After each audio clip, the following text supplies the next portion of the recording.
দর্শকদেরকে। জয় মা জয়। এই কলকাতার বড় বৈশিষ্ট্যবান এলাকা যেটা বেহালার থেকে অনেক শিষ্য ভক্ত আমাদের আশ্রমের সঙ্গে যুক্ত আছে এবং এই বেহালায় আবার ঠাকুরপুকুর একটা বিশেষ বৈশিষ্ট্যবান জায়গা, মানে ঠাকুরের পুকুর, যেখানে অনেক বিশিষ্ট ব্যক্তিত্বের গৃহবাস, বাড়ি, বাসভবন আছে। তো সবার প্রতি আমরা সংবেদনা এবং সহিষ্ণুতা প্রকট করে সবাইকে ধন্যবাদ জ্ঞাপন করব। আর এই হাজার হাজার লক্ষ লক্ষ মানুষের সঙ্গে আমাদের এই এলাকায় যেই নিউ গীতারানী বিদ্যা আশ্রম, এই আশ্রমকে সার্বিকভাবে সহযোগিতার জন্য কামনা করব। সব কিছুর মূল যে প্রেমের উপরে কিছু নেই, মানবতার উপরে কিছু নেই। সে মানবতা দেখাবার যদি কোনো জায়গা থাকে তাহলে আমার মনে হয় এই এলাকায় সবথেকে সুন্দর এবং সুশৃঙ্খল এই নিউ গীতারানী বিদ্যা আশ্রমটি হতে পারে। এখানে এসে কেউ যদি মানবতা প্রকট করে তাহলে করার একদম সুন্দর স্থান। আর এখান থেকেই তার যথাযথ এবং যথাযোগ্য যথাসাধ্য দান করে মানুষকে সহযোগিতা করতে পারে এবং সেই সহযোগিতার দ্বারা অনেক অর্থহীন এবং গৃহহীন, সমাজের প্রতিবেশীহীন, ঘরের আপনজনহীন যারা আছেন এই আশ্রমে আশ্রয় নিয়ে তাদের জন্য পাথেয় হবে, সেটা অনুকূল পরিবেশ হবে। আর সেই আশীর্বাদে সেই ব্যক্তিত্বের জীবন উজ্জ্বল হবেই, সঙ্গে এই এলাকার সঙ্গে সঙ্গে সারা রাজ্যের একটা মানবিক চেহারা প্রকট হবে এবং এই মানবিক চেহারা সারা রাজ্যের সঙ্গে সঙ্গে তারা ভারতবর্ষব্যাপী প্রচার এবং প্রসারিত হবে। এই কামনা করেই দুর্গাপুর ত্রিনাথ আশ্রমের পক্ষ থেকে, শ্রী পঞ্চদশ নাম জুনাখাড়ার পক্ষ থেকে, হিন্দু সনাতন ধর্মের পক্ষ থেকে একজন ধর্মগুরু হিসাবে আমার সঙ্গে যারা আমার আছেন সহকর্মী, আমার যেই গুরু ভাইরা এবং শিষ্যবর্গরা, সন্ন্যাসীবৃন্দরা, তাদের সকলের সার্বিক শুভ মঙ্গল কামনা সবাইকে জ্ঞাপন করছি এবং সবার তরফ থেকে আশীর্বাদ জ্ঞাপন করছি। গুরুদেবের আশীর্বাদ বর্ষণ হোক এই কামনাই করি। জয় মা জয়, হর হর মহাদেব। রাষ্ট্রীয় সচিব শ্রীমন্ত চন্দ্রজি মহারাজ কি জয়। বেহেলা নিউ গীতা রানী বৃদ্ধাশ্রম ও প্রতিবন্ধী হোম মানবতার দিশারি। কলকাতার বেহেলা মাঝিপাড়ায় নিউ গীতা রানী বৃদ্ধাশ্রম ও প্রতিবন্ধী হোম বিগত 20 বছর ধরে ভালোবাসা, যত্ন ও মানব সেবার মাধ্যমে অসহায়, প্রবীণ ও প্রতিবন্ধী মানুষদের সেবা করে আসছে। আশ্রমটি তাদের জন্য একটি নিরাপদ, শান্তিপূর্ণ ও স্নেহময় বাসস্থান। আশ্রমে 7টি ইউনিট পরিচালিত হচ্ছে। এখানে বর্তমানে 350 জনেরও বেশি আবাসিক বসবাস করছেন।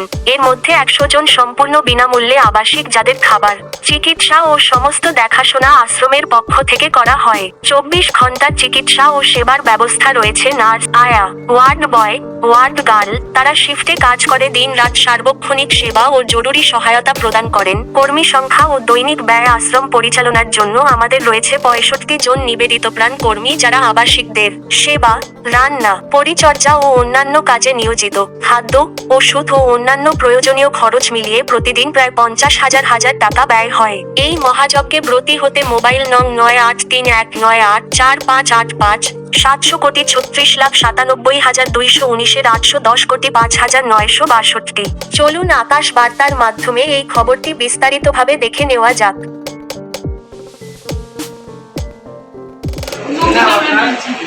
নাম কি?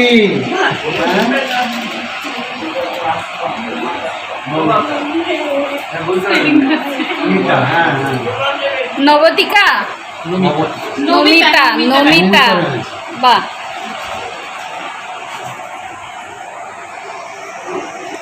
नमिता मैडम है, 105 वर्ष की है ये महिला, बुजुर्ग महिला है, आप देख सकते हो।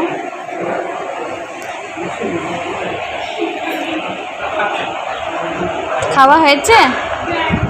খেয়েছো?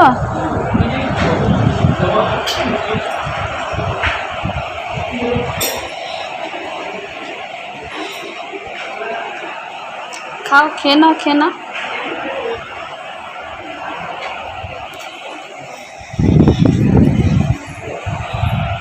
খাওয়া হচ্ছে হচ্ছে খাবার হচ্ছে ঠিক আছে।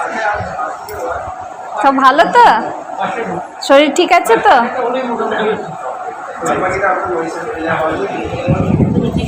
হ্যাঁ কেমন আছেন? কেমন ঠিক আছে, এটা এটা দিয়ে দিন, পাশে বেডে দিয়ে দিন, পাশে দিয়ে দিন, বেডে দিয়ে দিন, বেডে দিয়ে দিন, বেডে দিয়ে দিন, ওটা বেডে দিয়ে দিন, বেডের মধ্যে রেখে দিন। ঠিক আছে, আর আছে महाराज जी सबको विदाई कर रहे हैं, सबको बोल रहे हैं धीरे धीरे सबसे बात करके निकल रहे हैं।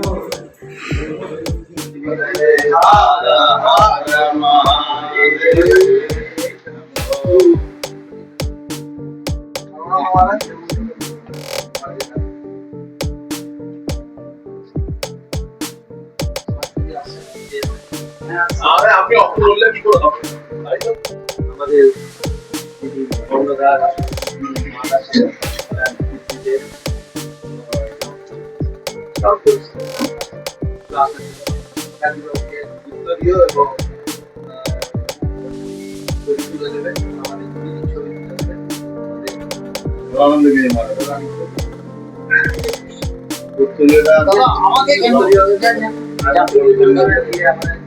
দিব্যাঙ্গ ব্যক্তিরা রয়েছেন, যা দেখতে পেলাম তারা মোটামুটি যেই সুস্থ ব্যবস্থার মধ্যে আছে এবং সুস্থতা ওরা যারা দেখভাল করছেন, মানে সংস্থার যারা আছেন, এনজিও যারা আছেন, স্বাভাবিকভাবে মানুষকে রেখেছেন। মানুষ খুব হাস্যের মধ্যে খুশি, প্রসন্ন, এবং এইরকম ব্যবস্থা নিজের বাড়িতে ঘরে হয়ে থাকে এবং অনেক লোকের তো ঘরেও হয় না। আর হয় না যে তার প্রমাণ এটাই, যার জন্য তো এখানে অনেক পয়সা থাকাটা তো এই আশ্রমে এসে অবস্থান করতে হয় এবং আশ্রয় নিতে হয়েছে। তো আমি এই নিউ গীতা দেবী বৃদ্ধা আশ্রমের এবং যে দিব্যাঙ্গ সেন্টার, যেটা বিকলাঙ্গ সেন্টার, আপাং সেন্টার, তো এই সেন্টারের এই আশ্রমের নিত্য নতুন দিন দিন শ্রীবৃদ্ধি হোক, আরো যশ হোক এবং রাজ্যব্যাপী অনেক বৃহৎ নাম করুক। এনারা আজকের ডেটে অফিসটা সম্ভবত নিচের, বাকি জায়গাগুলো ওনাদের ভাড়াতে চলছে, রেন্টালে চলছে। ঈশ্বরের কাছে প্রার্থনা করব সরকারি সহযোগিতায় এবং বেসরকারি সংস্থানদের সহযোগিতায়, বিভিন্ন স্বেচ্ছাসেবী সংগঠন সহযোগিতায় এনারা যেন ভূমি প্রাপ্তি করতে পারেন, সেই ভূমির মাধ্যমে যেন সেই বৃদ্ধাশ্রম তৈরি করে মানুষের সেবা করতে পারেন। সার্বিক সহযোগিতা যেন ওনাদের প্রাপ্তি হয়, আর সরকারের জন্য এদিকে বিশেষ খেয়াল রাখেন। আর এখন বর্তমান সরকার এসে আশা করি খুব সহযোগিতা করবেন এবং এই বৃদ্ধাশ্রমের নামে অনেক প্রায় 300 থেকে 350 জন মেম্বার আছে, তার মধ্যে আমার 100 জন পুরো চ্যারিটেবল আছে, আর বাদ বাকি সবাই কিছু ডোনেশন দেয়, দিয়ে সেইভাবে আমাদের চলে আশ্রমটা। মেডিকেল ট্রিটমেন্ট সব এখান থেকেই। আমাদের নিজস্ব ডক্টর আছে, সিস্টার আছে, আয়া আছে, সমস্ত কিছু আমাদের নিজেদের। কোনো হাসপাতাল দিয়ে আপনাদের মানে কোনো? হ্যাঁ, বিদ্যাসাগর হাসপাতাল এবং সরকারি যত হাসপাতাল আছে পিজি বাদ দিয়ে সবকিছুর সাথে আমাদের টাচ আছে। আর এদিকে কস্তুরী নার্সিং হোম আছে, ডিএম নার্সিং হোম আছে, এদের সাথে আমাদের লিঙ্ক আছে, কোঠারির সাথে লিঙ্ক আছে আমাদের। কত বছর দিয়ে আপনারা? আজ 22 বছর ধরে আমার এটা সাফার। আমার গীতারানী বৃদ্ধাশ্রমে যে আজকে আবির্ভূত হলো, এই মহারাজদের যে পদধূলি পড়লো, এতে আমি প্রচন্ড ভাবে সন্তুষ্ট এবং কি বলবো, আমার ভাষা নেই। এই মহারাজদের পদার্পণের জন্য আমি ওনাদের কাছে কৃতজ্ঞ এবং এই গীতারানী বৃদ্ধাশ্রমের যাতে উন্নতি হয়, এই যে আশীর্বাদ করে গেলেন, আমি যেন যে কদিন জীবিত থাকি আমি যেন দেখতে পাই যে কিছু উন্নতি করেছে। আমার নাম অবন মুখার্জি, নমস্কার। আমি এখানে গীতারানী বৃদ্ধাশ্রম অ্যান্ড হ্যান্ডিক্যাপ্ট হোমে আমি দীর্ঘ 8 বছর আছি এবং এই 8 বছরে বিভিন্ন রকম জিনিস দেখেছি, অনেক অবস্ট্রাগলকে আমরা ফেস করেছি, এখনো করতে হবে হয়তো আরো। আর এনাদেরকে আমাদের যারা মহারাজরা এসছেন, অনেকেই এসছেন, আশা করি ভবিষ্যতে আরো অনেকেই আসবেন এনাদের সাথে। এনাদেরকে মানে এতটা আমার আনন্দিত আমি হয়েছি যে এই আশ্রমে এই প্রথম আমাদের মহারাজরা পদধূলি দিলেন আমার দেখা। তার আগে 8 বছর আগে কি হয়েছিল আমি বলতে পারি না, কিন্তু 8 বছরের মধ্যে এই প্রথম আমাদের মহারাজরাই আমাদের এখানে পদার্পণ করলেন। তো খুবই ভালো লাগছে। আজকে কালী পুজো আছে, আজকে হচ্ছে ফলহারানি কালী পুজো। এই কালী পুজো উপলক্ষেই ওনারা আমাদের এখানে পদতুলি দিয়েছেন। সন্ধ্যেবেলা আমাদের পুজো আচ্ছা হবে, আর পুজো আচ্ছা আমাদের এখানে রেগুলার লেগেই থাকে। 12 মাসে 13 পার্বণ, আমাদের 13 পার্বণ না, আমাদের 36 পার্বণ হলে বোধহয় কম বলা হবে। সমস্ত আমরা হিন্দু, মুসলমান, খ্রিস্টান, বৌদ্ধ সব আমরা এক মতে চলি।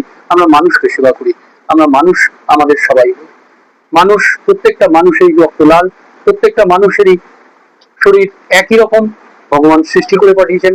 আমাদের এখানে কোনো রকম রিলিজিয়ান ডিভাইডেশন নেই, কোনো রিলিজিয়ান ডিভাইডেশন নেই।